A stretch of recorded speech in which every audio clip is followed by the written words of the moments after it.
अवांजी समातुन ताईं radio voice of Sindh London. पतंग चाई पाण खे त ॼेरे पोइ ॼाणे, तांतां ताणज ताव ॾे जा आग न उछाणे, विस विहाणे अत्व न ॾिजे आम खे। भलारे बिटदणी जे भलारे बैत सां मुझी आवाज़ मुसाफ़िर radio voice of Sindh London तां थिए दुनिया जी कुंड कुड़छ ताईं जंहिंजा माग ॿुधिजे पियो उन्हनि मिड़ी महिरबाननि खे सिक भरियो सलाम शाल क़बूल पवे। 5 नवंबर 2025 अरबा जे ॾींहुं प्रोग्राम सोच वीचार साण करे आऊं अव्हांजी ख़िदमत में हाज़ुर आहियां पंहिंजो मेज़बान हबीब लगारी।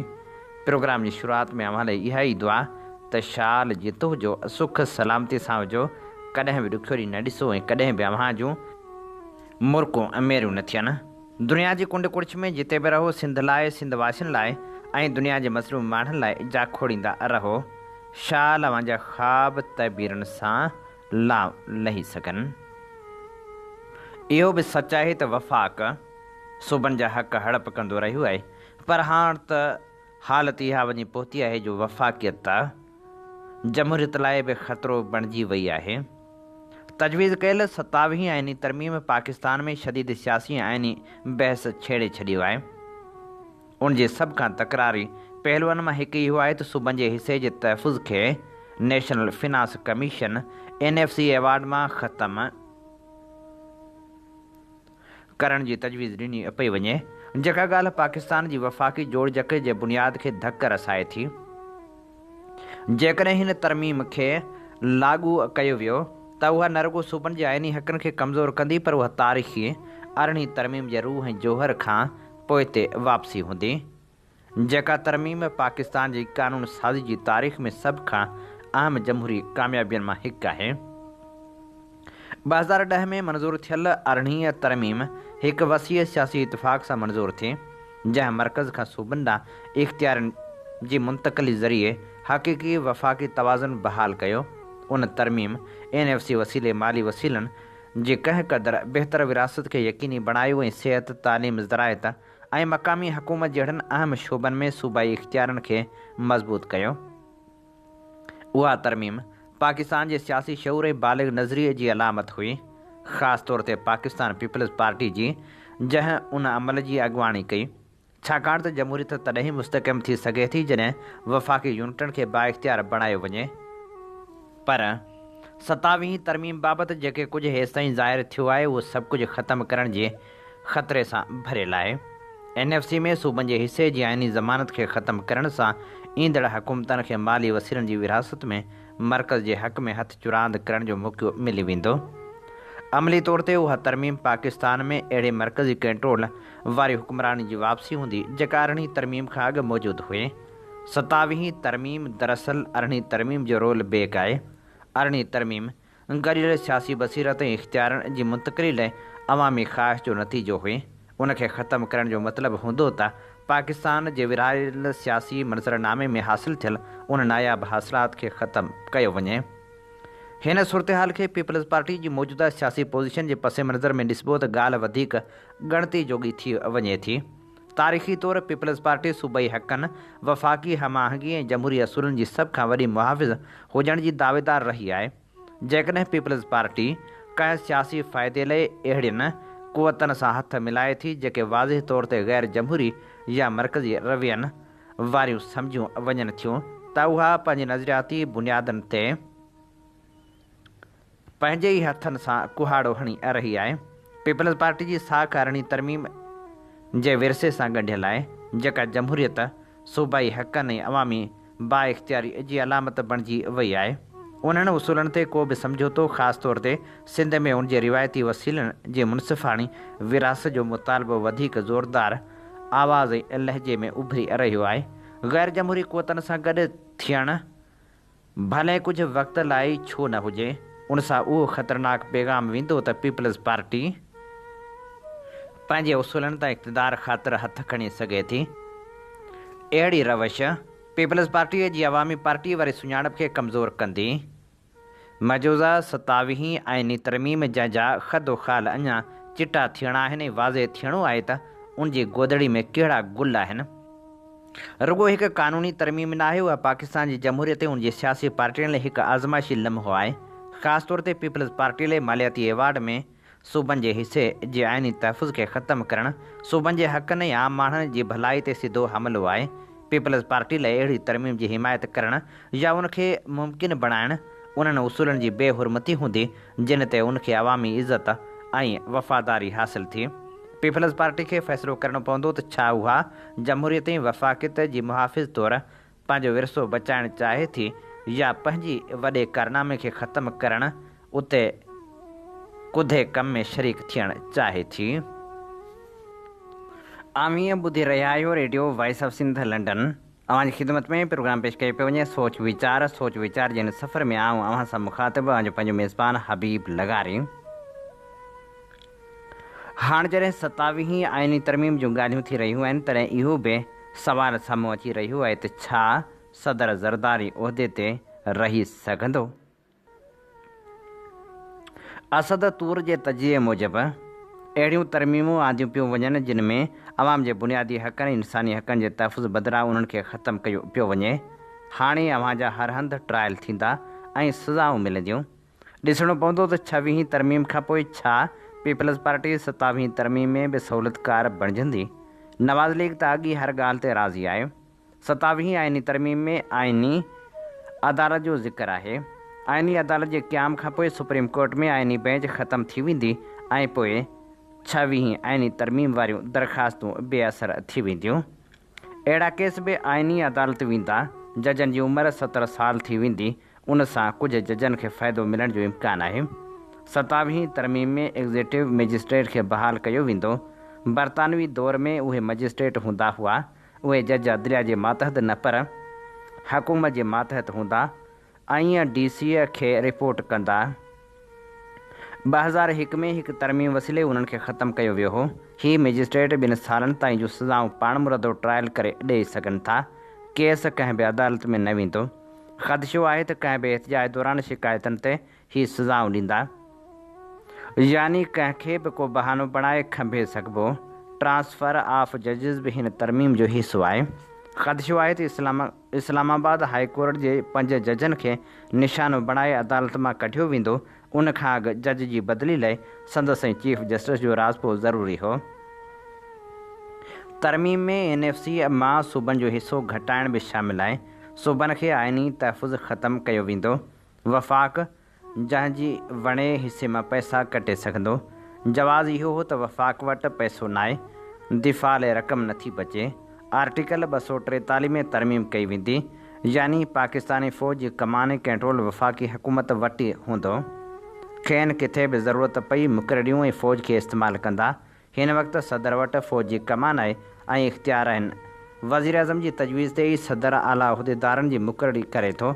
या त सदर जो किरदारु ख़तमु कयो वेंदो या वरी कुझु इख़्तियार chairman joint chief of staff committee खे ॾिना वेंदा त हू आर्मी चीफ चूंडे सघे, या वरी उहो आहे त हाणे जेका तजवीज़ वज़ीर आज़म ॾींदो आहे उनखे ख़तमु करे सिधी रीत सदर खे इख़्तियार ॾिनो वेंदो ऐं वज़ीर आज़म जो किरदारु ख़तमु कयो वञे।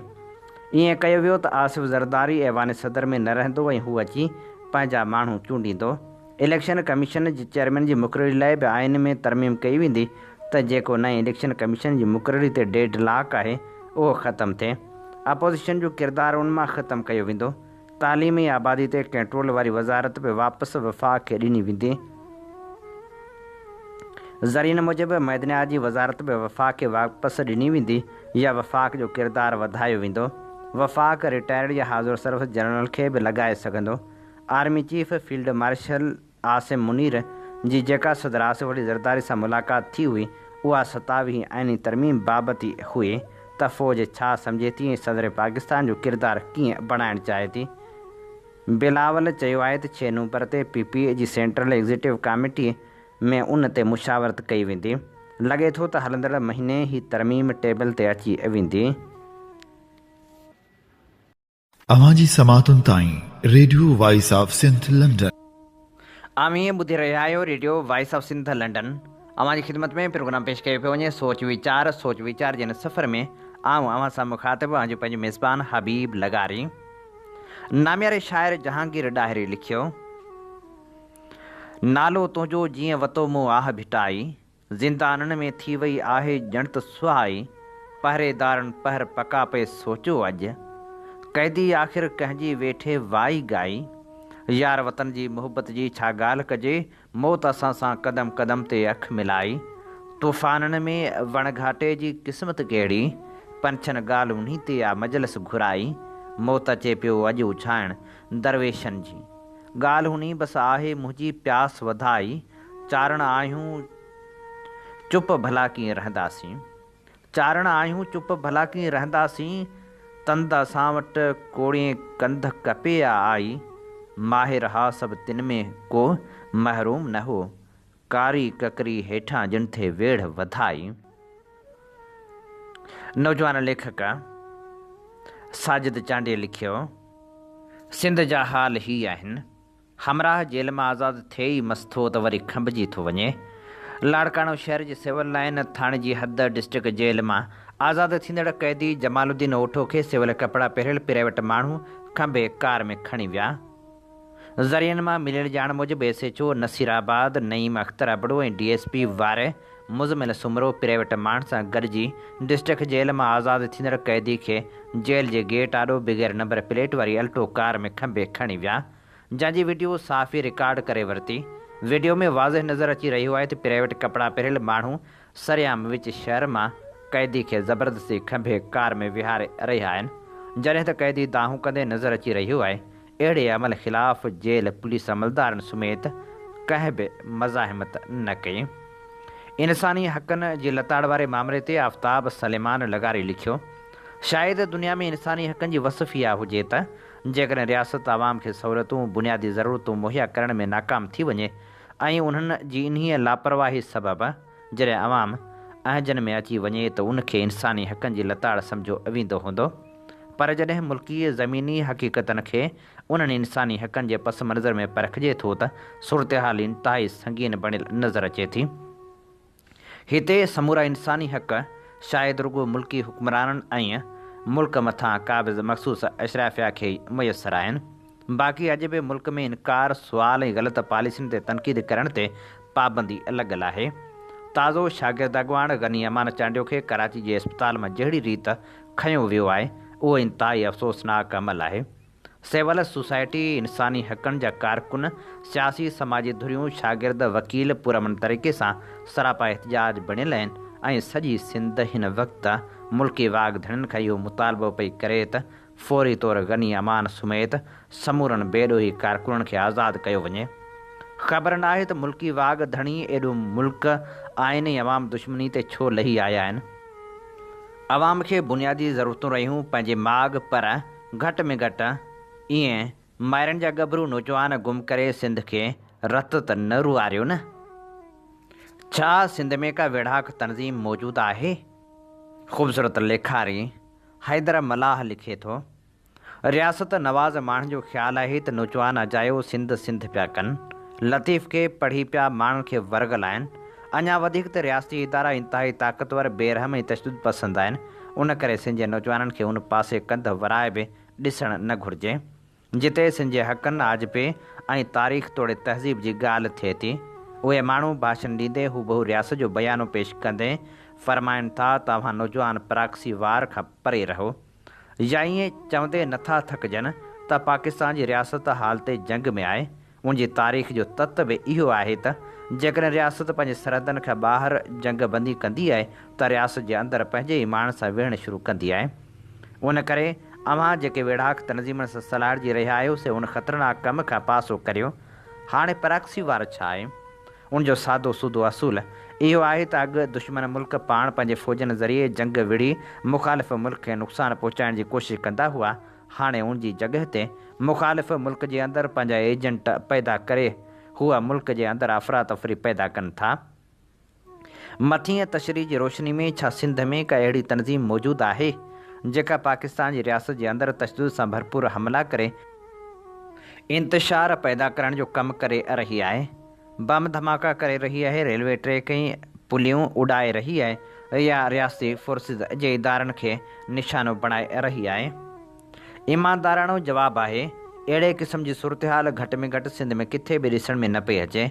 उनजो मक़सदु आहे त रियासत जिन वेढ़ाक तनज़ीमनि सां सिंधी नौजवाननि जो वास्तो जोड़े खेनि दहशतगर्द करे पेश करे थी, उनजो सिरे सां वजूद ई न आहे। जेकॾहिं उन्हनि जो वजूद हुजे त किथे न किथे उनजो रद्द अमल या वरी का वेढ़ाक कार्रवाई पाण खे ॾिसण में त अचणु घुरिजे। रहियो सुवाल त सिंध जे नौजवाननि खे दहशतगर्दी करण जे लाइ ॿाहिरां वॾी रक़म मोकिली वञे थी। उहा रक़म केरु मोकिले पियो ऐं कहिड़े ज़रिए खां मोकिली पई वञे, कॾहिं बि रियासती इदारनि उन बाबति सबूत फ़राहम नाहिनि कया। उन करे उहे किसा कहाणियूं ख़ुदि फ़र्ज़ी कहाणियुनि खां सवाइ कुझु न आहिनि। जिन इल्ज़ामनि जा सबूत रियासती पेश नथी करे सघे, उनजी तशरीह असांजा सोशल मीडिया जा एक्टिविस्ट कीअं करे रहिया आहिनि। आजपे जे जदोजहदनि जी तारीख़ पढ़ो। नेल्सन मंडेला खां वठी यासिर अरफ़ात ताईं उन्हनि पंहिंजे तहरीकनि जे इख़लाक़ी ऐं माली मदद लाइ क़ौम जे ख़ुशहाल माण्हुनि या तहरीक जे हिमायती मुल्कनि ऐं माण्हुनि खां मदद ज़रूरु घुरी हूंदी, जिन जो ज़िक्र हूअ पंहिंजी आत्मकथाउनि तोड़े इंटरव्यूज़ में बि करे विया आहिनि। उन वक़्तु छाकाणि त प्रॉक्सी वार जी अञा टर्मिनोलॉजी वजूद में न आई हुई, उन करे नेल्सन मंडेला, यासिर अरफ़ात ऐं ॿिया अॻुवान उन्हनि इल्ज़ामनि खां आजा हुआ। हिते अहिड़ी बि सूरत हाल न आहे। सिंध में अबरी सबरी जेका तहरीक हले थी सा पंहिंजे वसीलनि जे आधार हली रही आहे। इहो ई सबबु आहे जो रियासती जबर, तशदुद, वसीलनि जी फुरलुट, बेरोज़गारी, मेरिट जी लताड़, तालीम, इलाज जे बुनियादी सहूलियतुनि जी अणहूंद बावजूदि बि सिंध वॾे तहरुक खे जनम ॾियण खां क़ासिर आहे। उनजो वॾो सबबु जिते क़ौमी सरमाएदार जी अणहूंद आहे, उते ॿाहिरीं दुनिया में रहंदड़ सिंधियुनि जी लातालुकी पिणु आहे। उनखां अञा वधीक चिटो कजे त सिंधी आलमी सिफ़ारती मुहाज़ ते यतीमी वारी हालति में आहिनि, जेके ॿ चारि ॼणा पाण खे महसूसु कराइनि था त असां आलमी सिफ़ारती मुहाज़ ते सिंध जे आजपे जी तहरीक जो केस विढ़ी रहिया आहियूं। दरअसल उहे बि आलमी सतह ते सिंध फार सेल जो कारोबार कनि था। उन्हनि जे मिल्कियतनि जी कथ अव्हां करे ई नथा सघो। उन्हनि सिंध खे मार्केट जो सौदो करे विकिरो ज़रूरु कयो आहे। उन विकिरे मां मिलंदड़ रक़म मां कॾहिं बोर्ड, रेप या कंहिं क़ानूनी मदद जे मद में भुॻड़नि जूं खलूं सिंध ॾांहुं मोकिले थोरा कंदा रहंदा आहिनि। हीउ वक़्तु रियासत न सिर्फ़ु नशर व अशात जा ज़रिया सिंध लाइ जदोजहद कंदड़ माण्हुनि जे ख़िलाफ़ु इस्तेमालु करे थी, पर असांजे सिफ़नि में मौजूदु माण्हुनि खे बि पंहिंजे चिलकणियुनि ॻाल्हियुनि वसीले मुतासिर करे उनजे ज़ुबाननि मां साॻियूं रटियल ॻाल्हियूं चवराए थी, जेके ॻाल्हियूं रियासत पंहिंजे बयान में पेश करण जी ख़्वाहिश रखे थी या मुख़्तलिफ़ वक़्तनि ते इज़हार कंदी रहे थी। असां मां वॾी अक्सरियत इहा ॻाल्हि विसारे थी वेहे त मुशरफ़ जे दौर खां वठी सिंध जे समाज खे गैर सियासी बणाइण जी रिथाबंदी सां कोशिश कई वई आहे। उन सिलसिले में रियासती इदारनि लठ ऐं चठ जा ॿई फार्मूला इस्तेमालु कया आहिनि। ख़ौफ़ पैदा करण जे लाइ सिंध जे मुतहरिक नौजवाननि खे खभे गुम करण खां वठी मुख़्तलिफ़ असर रसूख़ कंदड़ माण्हुनि खे माली फ़ाइदा ॾियण जो सिलसिलो जारी रखियो आहे। ख़ौफ़ जो इहो आलम आहे जो अव्हां ॿ जुमिला पंहिंजे वतन सिंध जे हक़ में लिखो या ॻाल्हायो त अव्हांखे माण्हुनि जा कटक भौं भौं कंदे वठी वेंदा त ॿेली ॾाहो थी पंहिंजो ऐं पंहिंजे बचनि जो ख़्यालु रख वग़ैरह वग़ैरह चवणु शुरू कंदा। इन मामले में रियासत बि वसा नाहे घटायो। केतिरा ई अहिड़ा इल्ज़ाम जेके क़ौमी कारकुननि जे क़त्ल जा इल्ज़ाम रियासत ते लॻंदा रहिया आहिनि, पर रियासत उन ते का बि वज़ाहत पेश नाहे कंदी। अॻिते जॾहिं ख़बर पवंदी आहे त हीउ हमराह त पंहिंजे ज़ाती सबब जे करे क़त्ल थियो हो, तॾहिं बि रियासती चपनि ते चूनो ई लॻल रहंदो। उन हिकमत अमली पोयां बि इहो ख़ौफ़ पैदा करणु आहे। उन करे हिन वक़्तु वॾे खां वॾो सियासी कमु ख़ौफ़ खे शिकस्त ॾियणु आहे। रियासती इल्ज़ामनि ते सुवाल उथारण जो आहे। बदकिस्मती सां असां मां वॾी अक्सरियत सुवाल उथारण बदिरां रियासत जे पेश कयल बयाने खे दुरुस्त साबित करण जी कोशिश में लॻल आहे। छा कॾहिं अव्हां रियासती इदारनि खां इहा पुछा कई आहे त अव्हां हिकु नौजवान क़ौमी कारकुन खे त खंभे गुम करे छॾियो था, पर उनजी पार्टी जे अॻुवाण खां अव्हां छो नथा पुछा करियो? जेको अॻुवाण क़ौमी कारकुन जे खंभे गुम थियण ते वॾा वॾा भाषण ॾियणु शुरू करे थो, पर रियासती इदारा खेसि गल ते चमाट में नथा आणनि। छा अव्हां जा दुश्मन मुल्क अहिड़ा बेवकूफ़ आहिनि जेके हिकु सियासी पार्टी जे सरबराह खे छॾे वञी हिकु आम कारकुन खे पंहिंजे दहशतगर्द कार्रवाइनि जे कम जे लाइ तयारु कंदा या ख़रीद कंदा? इन खे चवंदा त तूं वञी दहशतगर्द भर्ती कर। सो सिंध जे क़ौमी कारकुननि खे सिफ़नि में मौजूदु फिफ्थ कालमिस्टनि खे सुञाण जी ज़रूरत आहे, जेके बज़ाहिर त सिंध पिया कनि, पर असल में हूअ अवां जे सिफ़नि में रहंदे रियासी इदारनि जी एजेंडा खे अॻिते वधाइण जो कमु कनि था। हूअ सिंध में मायूसी पखेड़ण जो रियासती इदारनि जी एजेंडा जो कमु करे रहिया आहिनि। हुननि जी शौरी कोशिशि आहे त सिंध मां क़ौमी हक़नि लाइ पैदा थींदड़ सियासी आवाज़ ख़तमु थिए। उहे शौरी तौरु कोशिश में आहिनि त सिंध सियासी तौरु ग़ैर मुतहरिक रहे। जेकॾहिं सिंध जो उहो कमज़ोर आवाज़ बि ख़तमु थी वियो त पोइ छा सिंध पंहिंजे वतन वारी हैसियत में रही सघंदी? हा, बाक़ी सिंध जे क़ौमप्रस्त सियासत जी हिकमत अमली कीअं हुजणु घुरिजे, गॾियल क़ौमी एजेंडा कहिड़ी हुजे, सियासत ऐं जदोजहद जा तरीक़ा कहिड़ा हुजणु घुरिजनि, उन ते बहस करणु घुरिजे। उहो बहस सिहतमंद बहस हूंदो जंहिंजो सिंध खे भलोड़ लाभ मिलंदो। हिते आउं ॿीहर वाज़े करियां थो, सिंध में का बि सिंधू देश जी आज़ादी लाइ वेड़ कंदड़ तनज़ीम मौजूदु न आहे। जेके पाण खंबे गुम कयल माण्हुनि जी वापसी महिल FIR में विढ़ाक तनज़ीमनि जा नाला पढ़ूं था, से तनज़ीमूं रियासत जूं ख़ुदि पैदा थियल आहिनि। ईअं ई जीअं पाण FIR में हुननि जा लिखियल हैंड ग्रेनेड पढ़ूं था, दरअसल ही नफ़्सियाती जंग जो दौरु आहे। बदकिस्मती सां असां वॾी अक्सरियत उन जंग जो शिकार थी चुकी आहे। हीअ असीं अव्हां जी ख़िदमत में पेश करे रहिया हुआसीं हैदर मलाह जो लिखियल लेख। अवां जी समातुनि ताईं radio voice of Sindh London. हीअं ॿुधी रहिया आहियो radio voice of Sindh London. अव्हां जी ख़िदमत में प्रोग्राम पेश कयो पियो वञे सोच वीचार जिन सफ़र में आऊं अव्हां सां मुखातिब आहियां पंहिंजो मेज़बान हबीब लगारी। जीअं तव्हीं ॼाणो था त असीं radio voice of Sindh London तां अव्हां जी ख़िदमत में उहे प्रोग्राम पेश कंदा आहियूं जेके सुजाॻी जा सॾ हूंदा आहिनि, जिन में मालूमात जा अणखुट ख़ज़ाना हूंदा आहिनि ऐं तारीख़ जा अमल वर्क हूंदा आहिनि। असीं चाहियूं था त असांजो हीअ आवाज़ घर घर ताईं पहुचे, जंहिं लाइ असांखे अव्हां जे साथ ऐं सहकार जी ज़रूरत आहे। अमीं radio voice of Sindh London जा प्रोग्राम वधि में वधि दोस्तनि ताईं पहुचायो। उन सां गॾो गॾु असांजे यूट्यूब चैनल खे ज़रूरु सब्सक्राइब करियो, लाइक करियो ऐं शेयर करियो। नामियारे शाइर इक़बाल रिंद लिखियो, हसरतनि जी दुनिया हुई, हर हसीन खाई वई, के ज़िंदान खाई वियो, के संगीन खाई वई। भाव मुंहिंजो वहशत जी वाट ते वञाणो हो, आसमान खाई वियो या ज़मीन खाई वई। मोह ॼण त मारुनि ते महिरबान कोन्हे को, मूंझ ॼण मलीरनि जा सभु मकीन खाई वई। ममलकत ख़ुदा जी हुई पर ख़ुदा जे नाले में, मुशरकीन खाई वई, मुस्लिमीन खाई वई। ज़राई साइंसदाननि ऐं आबादगारनि जे वस में छा आहे, जे उनवान हेठि नामियारो ज़राई माहिर ऐं लेखक मिठल जसकाणी लिखे थो। हारियुनि यानी खेत जे मज़दूरनि, ज़मींदारनि, मकातेदारनि तोड़े सेठ पोख कंदड़नि महिनत बि घणी ऐं ख़र्च बि जझो कयो आहे। ईअं ई मौसमी तब्दीलियुनि बि सदाईं पाण मल्हायो आहे। मौसम कॾहिं परेशानियूं पे वधायूं आहिनि त कॾहिं फ़सलनि खे वारो बि पए ॾिनो आहे। हेल साल ग़ैर यकीनी मौसमी सूरतहाल सबबु ख़ौफ़ पंहिंजी जाइ ते, वण सुठा बि थिया, सारियुनि जो पिणु लाबारो लथो त अर्ज़ा अन बि लथो। पलाल जा पिणु जबल ठही पिया पर सारियुनि जा अघ लही विया। ख़बरूं खाधनि खां पुछो, छो त मूंसां वण ऐं सारियूं पोखींदड़नि 19-20 जे फ़र्क़ सां साॻियूं ॻाल्हियूं कयूं आहिनि। आबादगारनि जो चवणु आहे त डीज़ल महांगो हुजण करे ज़मीन जी तयारी ते ख़र्च घणो अचे थो, ॿिज बि महांगो मिले थो, मार्केट जी हेरा फेरी यानी ग़ैर मयारी ॿिज जो विकिरो बि ॻिची में पइजी वञे थो। कॾहिं ॿिज सुठो नथो मिले त कॾहिं जिन्स सुठी नथी मिले। फ़सल जी ख़ुराक पूरी करण जी कोशिशि करियूं था त वक़्तु सिर भाण नथो मिले थो त ग़ैर मयारी मिले थो। जेकॾहिं मयार में कुझु चङो हूंदो आहे त मुल्ह में महांगो हुजे थो। आपाशी वारे पाणी जा बि सूर सवाया रहंदा पिया अचनि। कती तोड़े चेट यानी ख़रीफ़ तोड़े रबी जे समूरनि फ़सलनि जी सदाईं हिकु जहिड़ी सूरतहाल रही आहे। कहिड़ियूं सचूं वरी वरजाइजनि। कती यानी ख़रीफ़ जे बिना अहम फ़सलनि, वणनि ऐं सारियुनि में जेकॾहिं जीतनि ऐं बीमारियुनि जो हमिलो थिए थो त वण वॼी वञनि था। पहिरियों मसइलो हमलेआवर जीत या बीमारी जो सुञाणप जो थिए थो।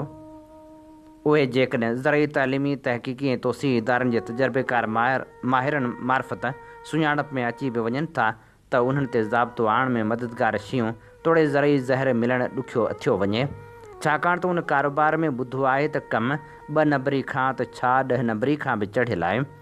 मुमकिन आहे त 11 नंबरी खां बि मामिरो मथबरो हुजे।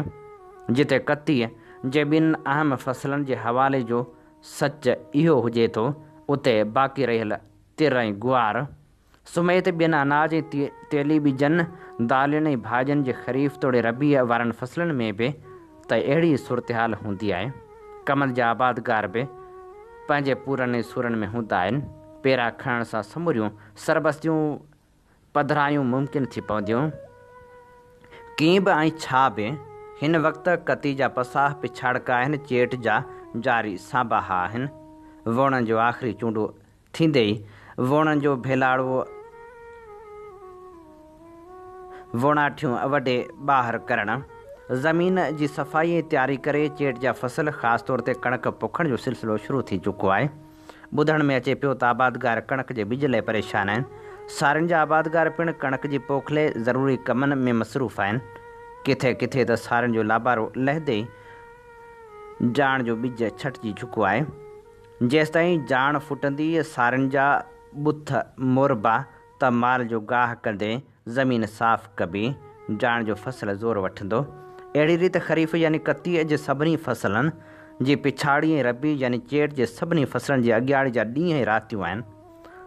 ज़रई साइंसदाननि ऐं आबादगारनि जूं महिनतूं ऐं ख़र्च फ़ी एकड़ पैदावार त वधाइनि थियूं, पर फ़सलनि जी पोख लाइ बुनियादी ज़रूरत वारनि शयुनि जा अघ ऐं वक़्तु सिर दस्तियाबी संदन वस में न आहे। फ़सल लथे उपत जो अघु मुक़ररु करण बि ज़रई साइंसदाननि ऐं आबादगारनि जे वस में न आहे। ज़रई साइंसदाननि ऐं आबादगारनि जे वस में छा आहे, अहिड़ी शायदि कंहिंखे बि ख़बर न आहे। हीअ असीं अवांजी समातनि जी नज़र करे रहिया हुआसीं। ख़ूबसूरत लेखक ज़रई माहिर साईं मिठल जसकाणी जो लिखियल ख़ूबसूरत लेख। अवांजी समातुनि ताईं radio voice of Sindh London. हीअं ॿुधी रहिया आहियो radio voice of Sindh London. अवांजी ख़िदमत में प्रोग्राम पेश कयो पियो वञे सोच वीचार जिन सफ़र में आऊं अवां सां मुखातिब ऐं पंहिंजो मेज़बान हबीब लगारी। थरकोल ऐं रेलवे मनसूबा तरक़ी जे नाले ते थींदड़ फितरत जी तबाही, इन समूरी सूरत हाल ते गाज़ी बजीर लिखे थो, रुगो गोड़ाणे डैम एरिया में 2000 खां 3000 एकड़ ज़मीन ते कुदरती चरागाहनि ऐं वणनि खे तबाह कयो वियो आहे। हीउ पाणी जेको मुसलसिल 10 सालनि खां छॾिबो पियो अचे, ज़मीन जी ज़रख़ेज़ियत ख़तमु करे छॾी आहे। जिते अॻु सरसब्ज़ झंग ऐं चरागाहूं हुयूं, उते हाणे बंजर ऐं ज़हर आलूद मैदान आहिनि। मक़ामी राहकू चवनि था त लखे वण ऐं ॿूटा ख़तमु थी विया आहिनि, जेके पखियुनि जा आश्रम ऐं इंसाननि लाइ छांव जो ज़रियो हुआ। थर जे फितरी निज़ाम में वणनि जो किरदारु बुनियादी रहियो आहे। उहे धरती खे टही खां बचाइनि था, बरसाती पाणी खे जज़ब कनि था ऐं हयातियात जे तवाज़ुन खे बरक़रार रखंदा आहिनि। हाणे जॾहिं उहे वण कटिया विया आहिनि त नतीजे में गर्मी जी शिदत वधी वई आहे। धूड़ ऐं मिटी सबबि तनफ़ुसी बीमारियूं वधियूं आहिनि। जानवरनि जा चरागाह ख़तमु थी विया आहिनि। मक़ामी माण्हुनि जा रोज़गार ऐं माल मवेशी जी परवरिश मुतासिर थी आहे। गोड़ाणो ऐं भरपासे जा ॻोठाणा हाणे बंजर ज़मीन ते ज़िंदा रहण लाइ जदोजहद करे रहिया आहिनि। उन्हनि जो चवणु आहे त तरक़ी जे नाले ते धरती ऐं फितरत ॿिन्ही खे बर्बादु कयो पियो वञे। छोर खां थरकोल मनसूबनि ताईं 105 किलोमीटर रेलवे लाइन विछाइण जो कमु जारी आहे। हीअ लाइन जिते तवानाई मनसूबनि खे सहारो ॾींदी, उते साॻिए वक़्तु फितरत लाइ नई मुसीबत बणिजी वई आहे। रेलवे जी तइमीर दौरान ॻोठनि जे कुदरती तराइनि पाणी गॾु करण वारनि तलाउनि खे खोटे मिटी खणण लाइ तबाह कयो पियो वञे। उहे तरायूं वसकारे दौरान पाणी गॾु कंदियूं हुयूं, जिन मां इंसान, जानवर ऐं पखी उञूं उछाईंदा हुआ। हाणे उन्हनि जे ख़ात्मे सां थर में पाणी जो ॾुकार साम्हूं ईंदो। रेलवे जी विछाणी सां गॾु लखे वण वढिया पिया वञनि। ॻोठनि जा रस्ता ऐं क़ब्रिस्तान जा लंघ बंदि थी विया आहिनि। केतिरनि ॻोठाणनि खे पंहिंजी ज़मीन जो मुआवज़ो बि नाहे मिलियो। मुतासिर ॻोठनि में एहतिजाज जारी आहे, पर संदन रड़ कूक अञा ताईं इख़्तियारनि ताईं नाहे पहुती। साॻे नमूने छोर खां थरकोल मनसूबनि ताईं 105 किलोमीटर रेलवे लाइन विछाई पई वञे। उन रेलवे विछाइण दौरान थर जे ॻोठनि में कुदरती तौरु मौजूदु तराइनि खे खोटे उन्हनि मां मिटी खणी तबाही कई पई वञे, जंहिं सबबु ॻोठनि में मौजूदु कुदरती तरायूं ख़तमु थी रहियूं आहिनि। उहे तरायूं जेके वसकारे जी मौसम दौरान बरसातनि में पलर पाणी जमा थींदो आहे, जेको 5 खां 6 महीननि ताईं पाणी मौजूदु हूंदो आहे, जंहिं मां लखे इंसान जानवर तोड़े पखी पखण पंहिंजी उञ उझाईंदा आहिनि। उन सां गॾु रेलवे जे कम दौरान लखे क़ीमती वण वढी नास कया विया आहिनि। इलाइक़े जे कुदरती नक्शे खे बिगाड़ियो पियो वञे। ॻोठनि जा माण्हू सख़्तु परेशानियुनि में वरतल आहिनि। उनजी का बि रड़कूक नथी ॿुधी वञे। इन सिलसिले में तालके छाछरे भरिसां मुख़्तलिफ़ ॻोठनि जे रवासियुनि पारां रेलवे जी पटड़ी तइमीर थियण बाद लंघे रस्ता बंदि थियण तोड़े ज़मीननि जो मुआवज़ो न मिलण ख़िलाफ़ एहतजाज पिणु कयो वियो। ॻोठाणनि जो चवणु हो त असांजे ॻोठनि गरड़ियो, राणार, भाॾी, काठो, ॾेडियो, माली जो पार ऐं ॿिनि ॻोठनि जे भरिसां रेल जी पटड़ी गुज़रे थी, जंहिं जे तइमीराती कम जो सिलसिलो बि जारी आहे। रेल जी पटड़ी जी विछाई बाद असांजी अचवञ जा गस, पीअण जे पाणी जा पारनि जा रस्ता, कब्रिस्तान जा रस्ता मुकमिल तौरु बंदि थी रहिया आहिनि। मुतासिर थींदड़ ज़मीननि जो मुआवज़ो बि नाहे मिलियो। असां FW कंपनी ॿिनि वास्तेदारी इख़्तियारनि ॾाढो मुतालबा रखिया, पर तस्लीम नथा कया वञनि। हुननि चयो त मामले जो नोटिस वठी परेशानियुनि खां बचायो वञे, ॿी सूरत में एहतजाज जो दाइरो वधायो वेंदो। ही असीं अव्हांजी ख़िदमत में पेश करे रहिया हुआसीं गाज़ी बजीर जो लिखियल लेख। इन ते प्रोग्राम सोच वीचार जो वक़्तु पुॼाणी ते पहुचे थो। पंहिंजे मेज़बान हबीब लगारी खे ॾींदा इजाज़त। जॾहिं पेर तेॾहिं ख़ैर। अवांजी समातुनि ताईं radio voice of Sindh London.